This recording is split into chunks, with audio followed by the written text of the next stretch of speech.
Ethan had no idea what to do with his free hours. Since long before the fire, he had existed by filling every minute with work of one kind or another. Life since his divorce had been defined by keeping busy, as if he accomplished a minor victory in just making better use of his time. Now, however, this one day, he drifted. He did not call Ryan for fear of waking her up. He passed the diner, nixing the idea of another meal.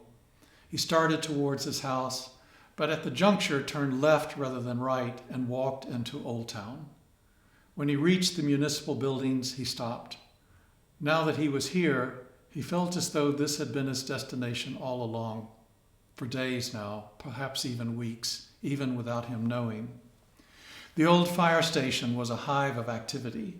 One pickup full of donations was being unloaded, while another was being filled with gift wrap packages and sacks of clothes and groceries.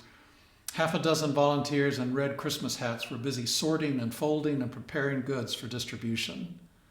Ethan's view was partially blocked by a cluster of 8 or 9 people who stood by the mouth of the open bay, arms around one another's shoulders, and at the center of this circle stood a woman, her hands covering her face, her shoulders trembling with sobs.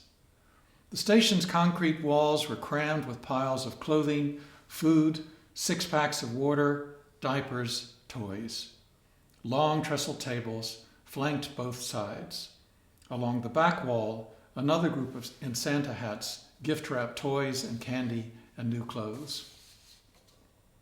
Ethan's sense of drifting continued, only now it granted him a distance even from himself.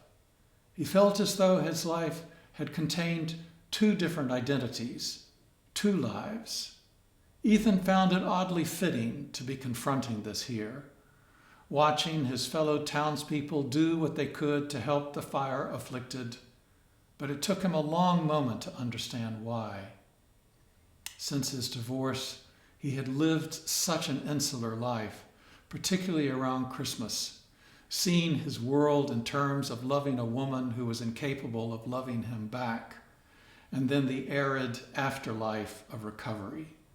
7 years. To say it was his fault or to blame his silent and insular period on a hard upbringing was worse than useless. He had done his best at the time, or at least thought so.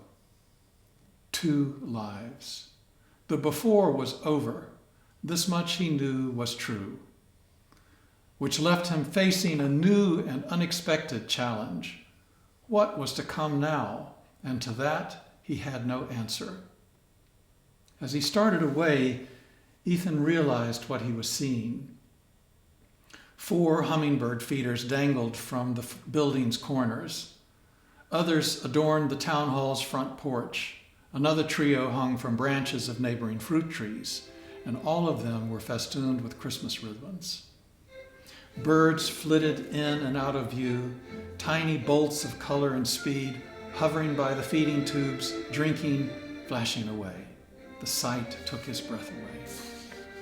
Around noon the next day, Christmas Eve, they left the apartment and drove slowly around Miramar's main streets, speaking in soft snatches, mostly staying silent, enjoying the people and the crowds and the holiday decorations. Abruptly, the distance between them became too great, and Liam crawled between the front seats and perched there in the middle, half in Ryan's lap and half on the central console. They stayed like that as they swung down the central avenue and found a space when another car pulled from the beachfront parking lot. They walked hand in hand along the pedestrian lane, stepping aside for those coming the other way, never letting go of each other. When it came time for an embrace, it included the 3 of them. It was just that kind of day. They stopped towards the far end, selecting a bench that overlooked the cliffs and the beach and the Pacific and the gulls. The sea rushed and rustled. The wind pushed from somewhere far inland. For this one soft hour, it was enough.